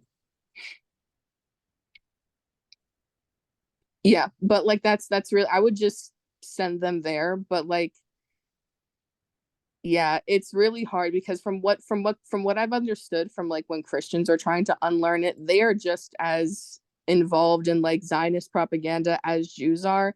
And that is because also that evangelicals are also very heavily invested in the occupation of Palestine. There's Christians United for Israel. There's Christian programs that are dedicated to promoting, Jews, moving to Palestine, settling in Palestine. And they often are the largest donors and funders. It's not even Jewish groups. And for historical analysis, I will link it in the chat, but there is a podcast episode by Rabbi Yaakov Shapiro in which he talks about how Christian evangelicalism is the basis for Jewish Zionism.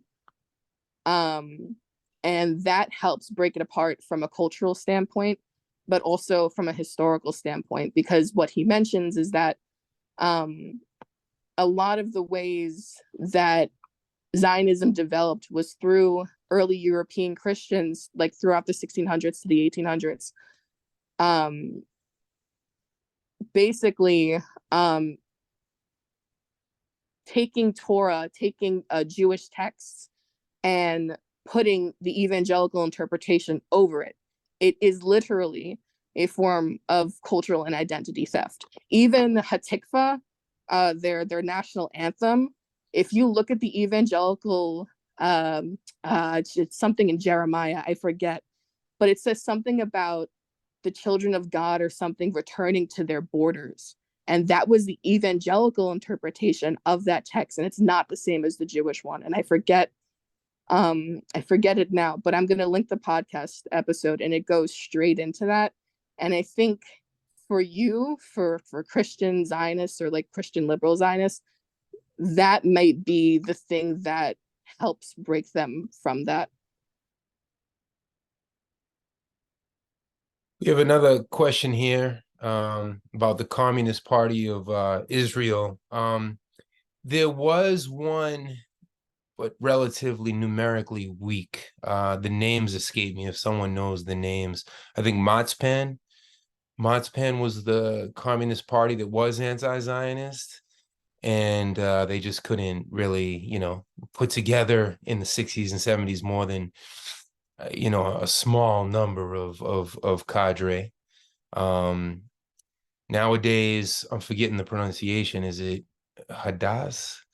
But Ilian Pape, the historian, is a member of the Israeli Communist Party, and again, it's just numerically weak.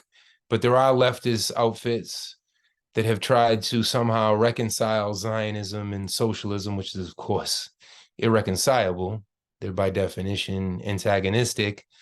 And Dan just spoke to that. That was an interview I did at Midwestern Marx when this madness first became magnified. Most of the conscious leftist Jews who were anti-Zionist left. They left in 1948. They left in 1950 because they didn't want to be a part of this, which is, of course, unfortunate because who's there to lead a struggle? I was trying to somehow tease out, is there any unforeseen monkey wrench? Even if it's a complete opposition to Benjamin Netanyahu and it's not on an anti-Zionist basis, but at least it somehow upsets, a divided society can't as efficiently carry out the death march that they're carrying out. So I think what we'll do is listen to a clip of Rabbi Shapiro, and then we can come back to the questions that are coming up.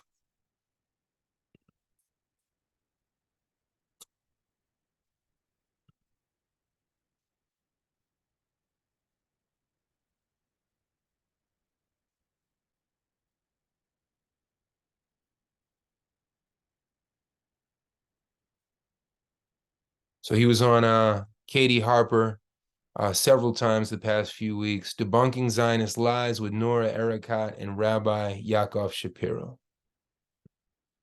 So let's listen to a roughly 5 to 10 minute clip from him and then we'll keep going with the dialogue. Now that's a contradiction. It makes no sense. If if you're born Jew, if it's some racial type thing, what difference is it what religion you practice? And if you can be an atheist, that you don't believe in any God and any Messiah and any prophet, that's okay. But if you believe in Jesus as the Messiah or Muhammad as the prophet or some other type of religion, you're not Jewish enough for them. And it's all arbitrary. That's the thing with Zionism. They're arbitrary, it's contradictory, the whole thing doesn't make sense. Now, how did it work? The way it worked is through propaganda. The way it worked is through tremendous propaganda. There's the Holocaust, and not only, it's not a question of Holocaust denial. In every town in this country, Katie, where there are Jews, there's a Holocaust memorial. There aren't yeshivas in every town, but there has to be a Holocaust memorial. A Pew survey a number of years ago asked what's most essential to Judaism, what's essential to Judaism to you, and the thing that came in first place was remembering the Holocaust. Now, of course, remember the Holocaust. Of course, there are lessons of the Holocaust, but Zionists made it front and center of Jewish identity. It became part of their identity. Yeah. Okay, now like Norman Finkelstein's book, The Holocaust Industry. Yes, I call it in my book, the Church of the Holocaust God. And it became part of their identity. Now, a Newsweek reporter named Alsop once told Golda Meir that he thinks she has a Masada complex because they're traumatized, these Zionists. And she said, yes, we have a Masada complex, and we have a Holocaust complex and a pogrom complex. The thing is that most people consider that complex as something to get rid of. They go to therapists for that. But to the Zionists, this is literally their identity. And because they don't have the traditional Jewish identity, the one that I identify with, they need to fill that gap with something. They have to fight and die for things and kill for things. And this Holocaust identity and this nationality identity, and it's all emotion, and it doesn't stay the same. They still haven't defined what a Jew is, or it doesn't matter. There's a Holocaust. It doesn't matter what a Jew is. We'll think about all this later. You had a lawyer on, and she was talking about law and international law. But what good after we get rid of the Hitlers and the Hitler de jour? We'll after we're safe. Everybody wants to kill us. There was a hit song in Israel once called Kol Olam and Kuloi Negdenu. The whole world is against us. It was an actual song, a hit song in Israel. Everybody wants to kill us. We got to get rid of, first we got to be safe. Then we'll worry about all these technicalities. And it keeps running and running and running like that. And it changes its arguments from one day to the next. And if you think that the actual identity theft, to steal the Jewish identity, is no longer their goal, I have a book over here. Happen to have, it's called Winning the War of Words by Einat Wilf. Okay, I once had a conversation with her, and it was supposed to be a debate, but she didn't want to call it a debate for good reason. And in any case, so she says that Zionism continuously changes its story. On page 98, the next frontier of Zionist inclusion is adapting the story to fit Christians, ultra-Orthodox Jews, and ultimately Muslims. We're all going to be part of the Zionist story.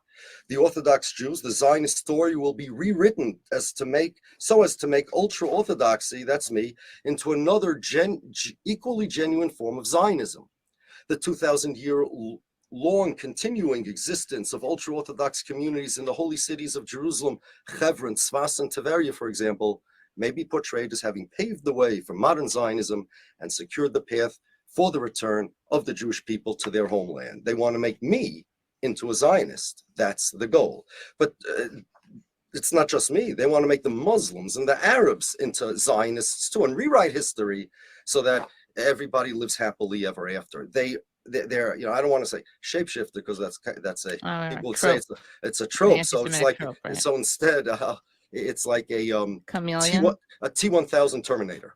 Okay. Okay, you can't grab it. They keep changing their story. They say themselves they do this, right?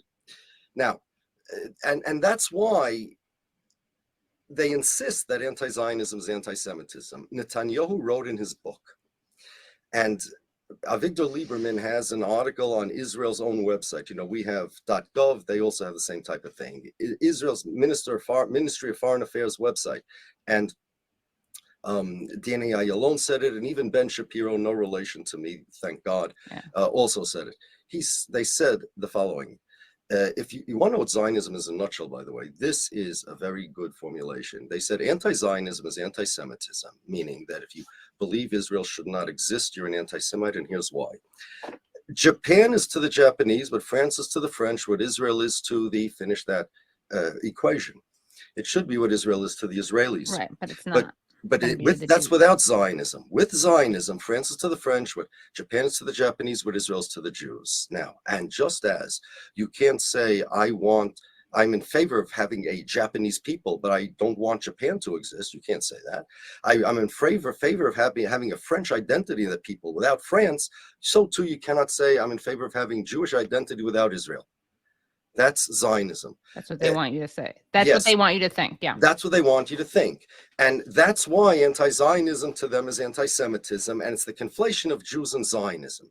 So we can all agree, I think we have enough people that agree, I don't have to convince anybody, that Judaism is not Zionism, and conflating the two is anti-Semitic. There are two types of people that conflate Jews with Zionists. Zionists conflate Judaism with Zionism. Anti-Semites do it in order to delegitimize Judaism by claiming that it's Zionism, and Zionists do it in order to legitimize Zionism by claiming it's Judaism. Thank you so much. Please come back, though, because I have a lot more questions. Thanks. All right. So some of the brilliance of the people's rabbi.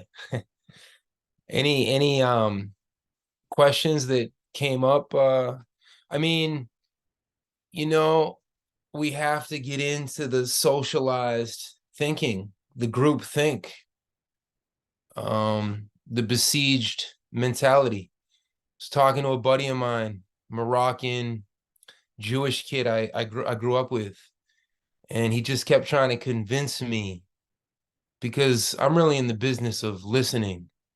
Because as I listen, I learn more about the socialization. How can a people be social? Isn't that the question every historian and sociologist has asked? How did the world allow this to happen from 1939 to 1945? Hashtag never again, never again. So I was talking to a buddy of mine, real working class kid. You know, I knew him back in the day. He always had a foot in the streets, and he's Moroccan Jew, but spent some time in Israel as a basketball player.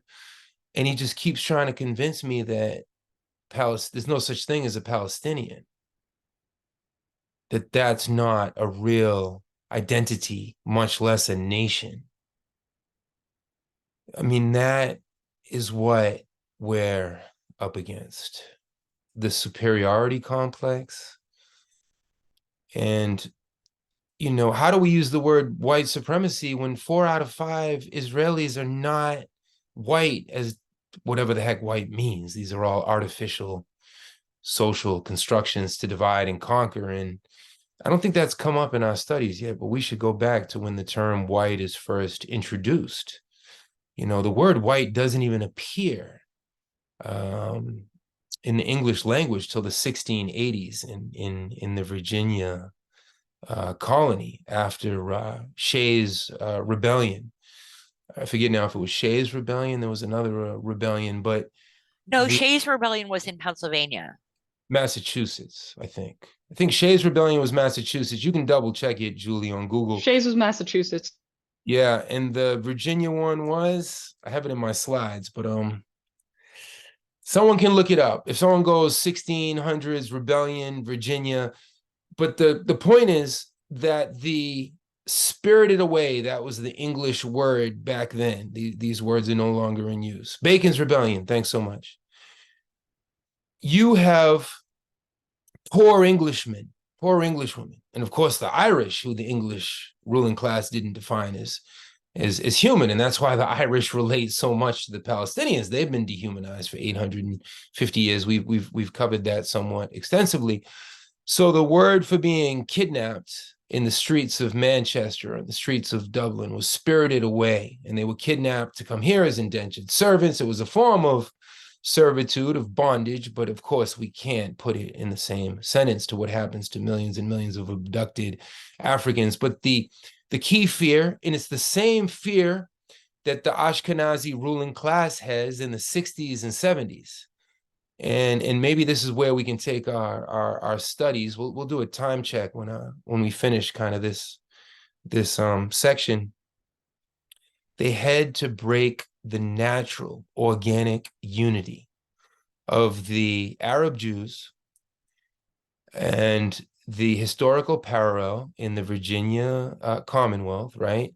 Bacon's Rebellion unites the poor whites, who aren't whites. They're poor Irish, they're poor Scottish, they're poor English. But they're naturally gravitating towards this rebellion. And in Bacon's Rebellion unites Native Americans, enslaved Africans with poor whites. And that's when the aristocracy, the slavocracy, enshrines it into law from de facto to de jure that you are white, you are white, you are white. You can walk on the sidewalk. You can marry, you can inherit land. You can work for 5 years in an indentured servant, but then you have freedom. And when this word white is introduced, right, and that's what W.B. Du Bois is building off of, the psychological wage of whiteness. So we have the psychological wage of Zionism or of Jewish identity. And another, I don't know whether the word friend is appropriate, but someone I know who subscribes to these ideas, and they won't let me say one word, so I have no choice but to listen. His key thing was the Mizrahim and the Ashkenazis were now united. We know who the real enemy is. But that was a very intentional process. And to the extent that in the 1970s, there was the Black Panthers, Israeli Democrats or Democratic Israelis. I forget the full name. But there was a Black Panther. I'm not going to say it was a chapter. That would not be correct. I mean, I'm not saying Huey P. Newton was down with this or Mumia or any of the real Panthers. But the Mizrahim was so mistreated. They were the Ethiopians before the Ethiopians. They formed a chapter of the Black Panthers within Israel. They had protests in defense of Palestinians. Let me just show you the literature, and then we can perhaps read some. We can do a check-in, a time check. Let me just find how to share. Where do I have this exact piece? There it is. Here it goes, sharing my screen. There it is. So let's read, this is a sensational piece. Joseph Massad, Palestinian, Palestinian professor. He was mentored by Edward Said. So Massad's actually at Columbia University as well. As is Rashid Halidi, one of the leading Palestinian American scholars as well. And, you'll never hear me say a positive word about my alma mater, but some of the key Palestinian scholars have been there. So I couldn't help but feel a tinge of pride there. So I shared this piece in the email that went out. Zionism's internal others, Israel and the Oriental Jews or the Arab Jews. So let's get to the part about these the Panthers. Okay. I'll make it bigger, and can we have a few volunteer readers? You can just jump in or raise your hand. I don't know, can I make this bigger? Let me try. Let me see what happens. Okay, perfect. How's that size? Is that readable? Can someone read for us there?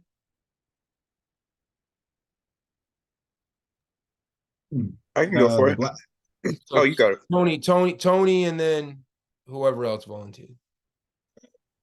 Okay, so I might butcher some of these names. The Black Panthers, the gap between the Ashkenazim Yeah, Am I keep saying that going. right?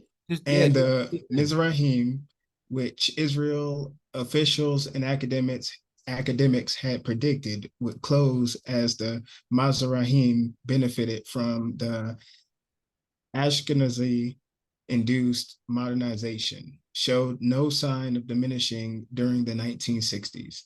On the contrary, it became more visible as a result of the unprecedented economic boom that followed the 1967 Arab-Israel War, with economic benefits occurring overwhelmingly to the Ashkenazim. Tensions were exacerbated with the welcome extended to the Soviet immigrants arriving during 1969 to 1970. In sharp contrast to the Mizrahi's DDT reception 20 years later, the Soviet Jews were welcomed by Prime Minister Golda Meir herself, who greeted the new arrivals day after day at the airport with such statements as, "You are the real Jews. We have been waiting for you for 25 years. You speak Yiddish." let me see how here we go. Every loyal Jew must speak Yiddish, for he who does not know Yiddish is not a Jew. You are a superior breed. You will provide us heroes.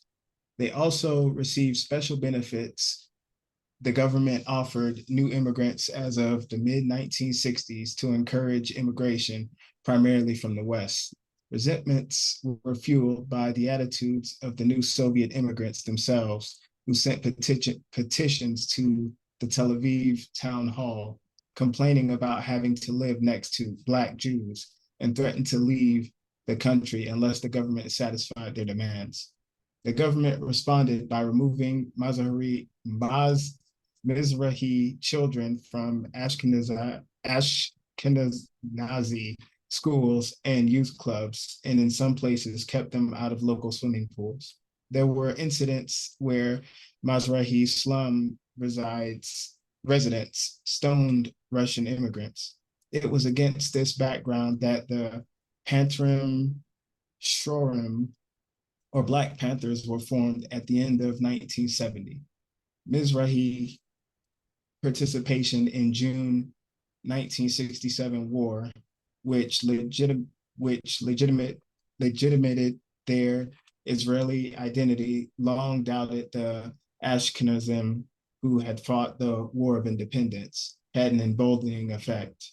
At the same time, the 1970 ceasefire agreement with Egypt, ending the war of attrition, removed the external threat factor, which had up until then kept the lid on internal problems. The Black Panthers, whose name was borrowed from the African American organization, not only for its reference to an ethnically divided society, but also to denote a parallel condition, began as a youth movement in the Jerusalem slum of Muzrara,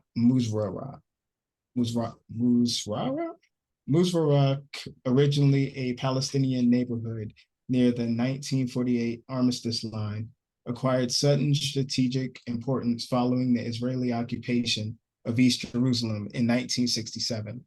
When the government moved to raise the old Palestinian houses now inhabited by Mizrahim and build luxury housing for the new Ashkenazi immigrants, Mizrahi anger swelled.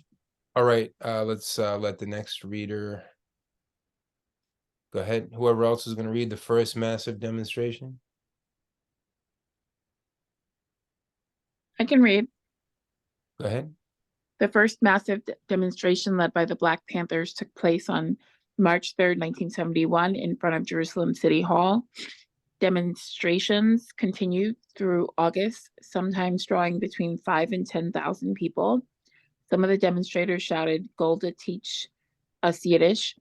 Demands included the elimination of slums, free education and housing for the needy, the elimination of reform schools where a number of Panther leaders had served time, higher wages for those supporting large families, and full representation of Mizrahim in those supporting, in all institutions. Demonstrations marked by clashes with the police, spread to other slum areas, especially in Hatikva in Tel Aviv, and continued into the spring of 1972.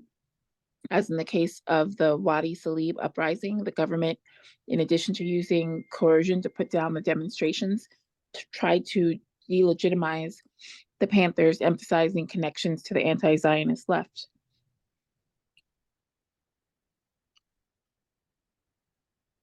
Anathema in Israel, and then... Do you want me to keep going? Yeah, sure. And the violent means employed by the movement, when in fact peaceful demonstrations had outnumbered violent ones. And while the movement's leaders were stigmatized as hardened criminals, the government also tried with some success to co-opt them by offering individual solutions such as jobs and better housing.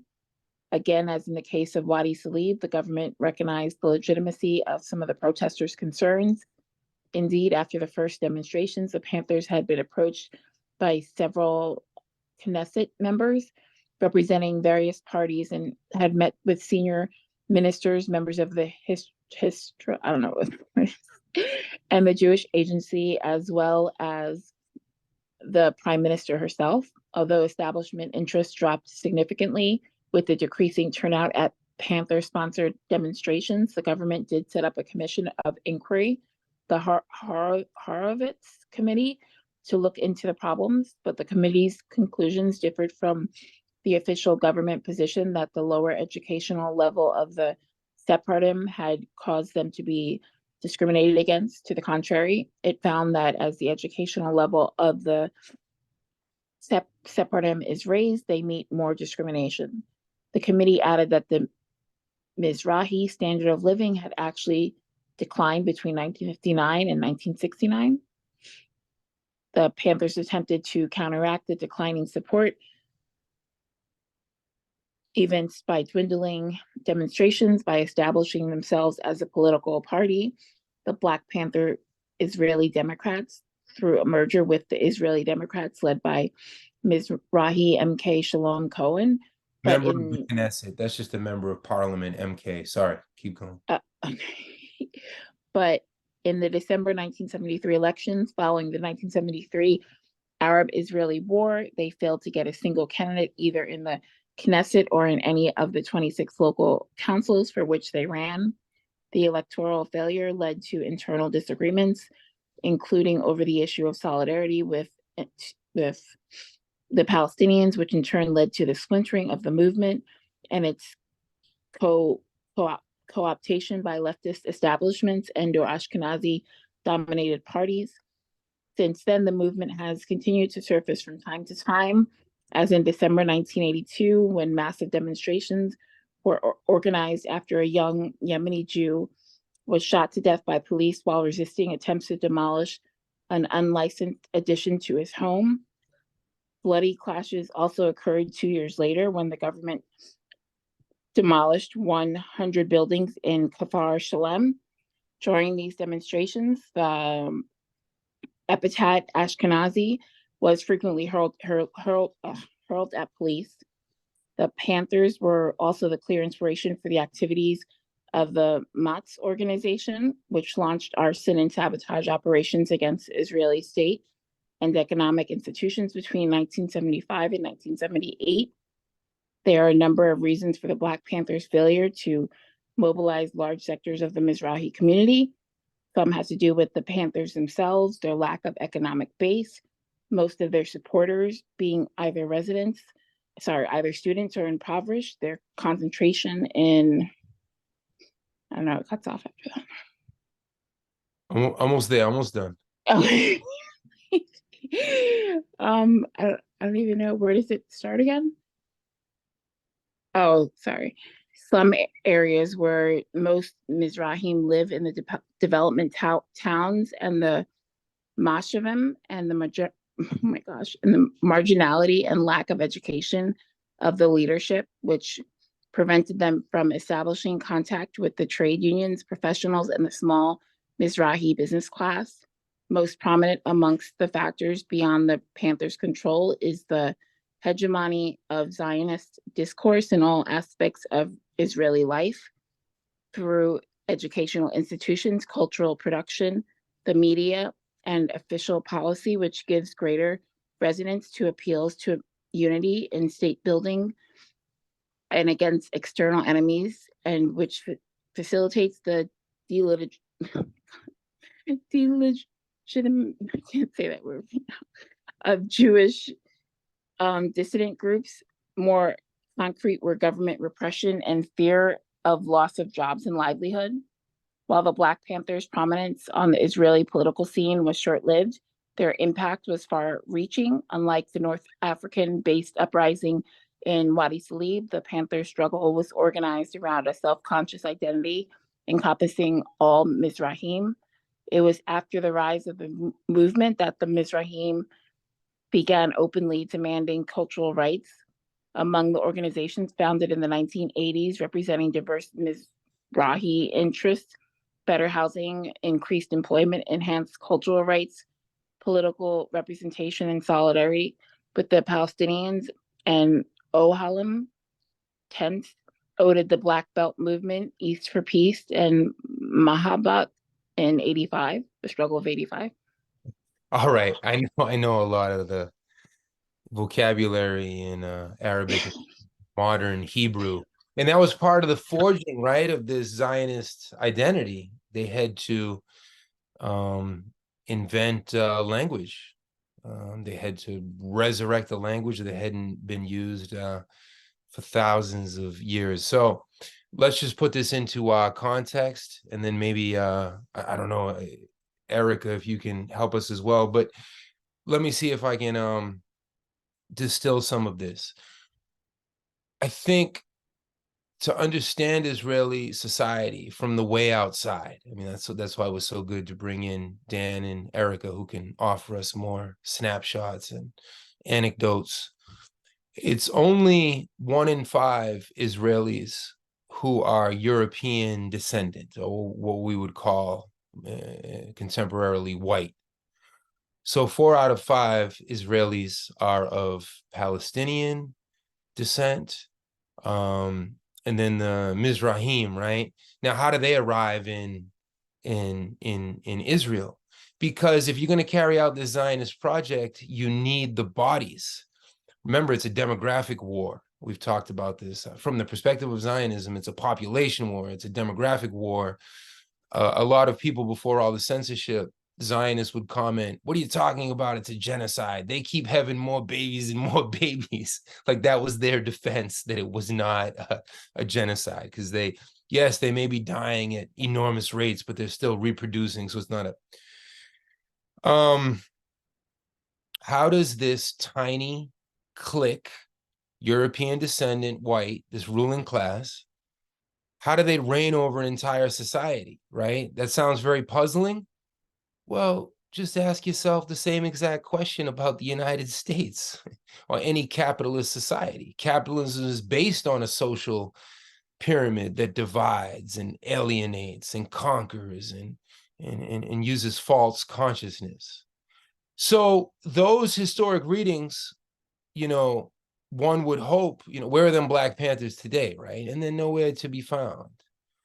It would be pure idealism.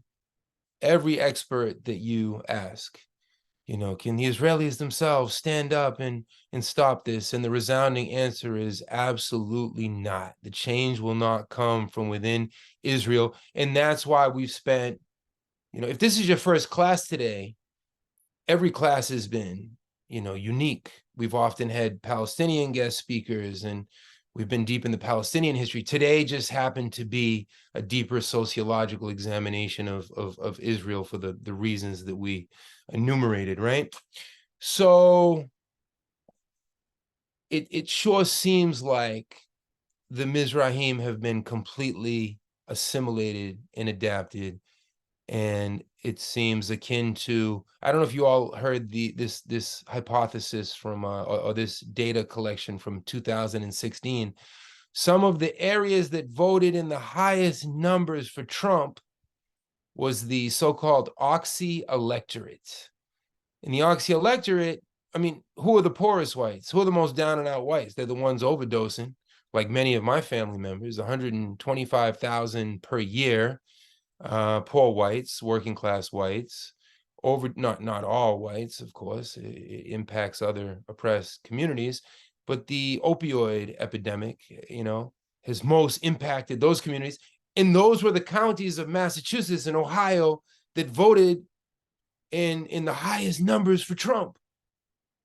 So we have to get into the alienation where somehow these descendants of Moroccan Jews and Kurdistan Jews and I invited a few more people to participate tonight in hopes that they would, but this is being filmed for a reason. So if you got this far, you have a super open mind and we love you. Welcome to this side of of the struggle to stop such an inhumane thing.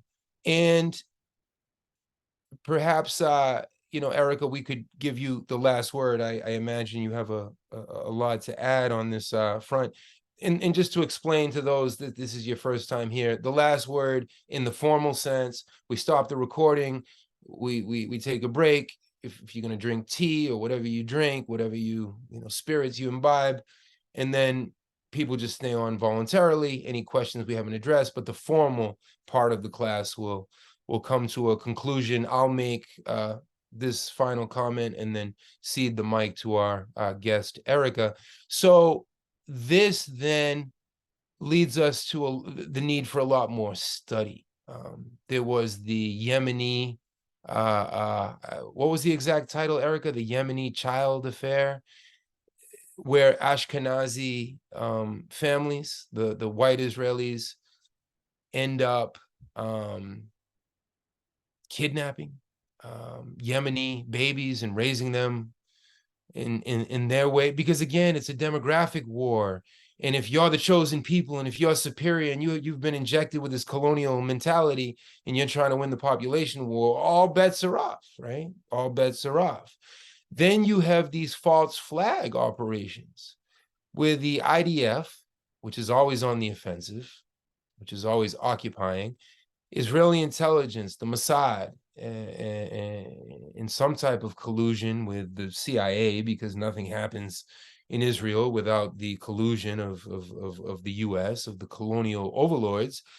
They do false flag bombings of synagogues in Cairo, in Baghdad. I think in Baghdad was where they were the most heavily concentrated, so that they can try to scare any Jewish bodies to feel like they can seek comfort within Israel, because Israel needs more bodies.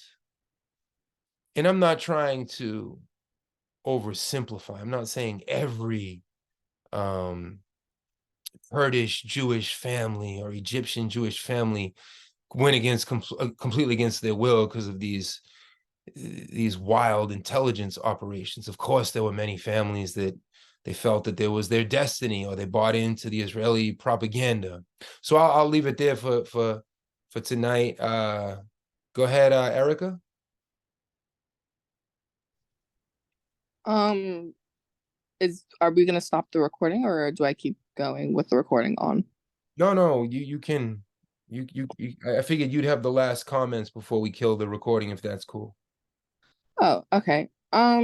I guess for last comments, I think this class is actually really necessary, and having these discussions are really important. And I think one thing to always consider is that there are many different factors at play here.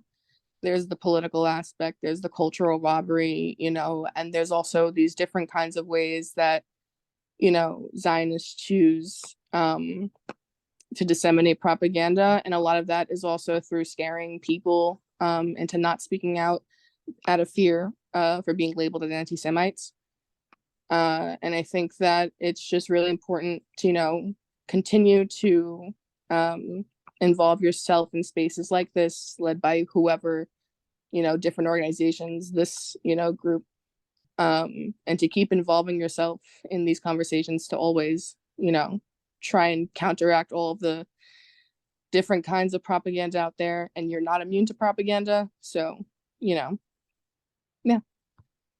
Thanks, Erica. And any other questions that are in the chat, we can, we can continue to address. And we still haven't peeled back the layers of the Ethiopian Jewish communities and how they ended up in Israel. And then there was a mass sterilization campaign of the Ethiopians. And this Israeli or Zionist operation was called Operation Carpet. Was it Carpet Rider? Operation Magic Carpet, some super, racist name, like the Ethiopians were being saved. So a lot of study to peel back so many layers of this, really 75 years of colonization. I mean, imagine if our everyday people, imagine if the US population knew these multi-layered truths. But the nature of capitalism, it's a myth-making machine. It relies on cliches and stereotypes and sound bites. It does not appreciate nuance. It does not appreciate dialectics. It wants these very simple, that's the purity fetish, right? That's the purity fetish. The purity fetish. The children of the light have to extinguish the children of the darkness. That begins to sociologically explain how we've arrived here, day 62 of a genocidal campaign against an indigenous people, no different than the Cherokees, the Seminoles, and the Lakota, the Mayans, and the Quechua. So we can kill the recording there.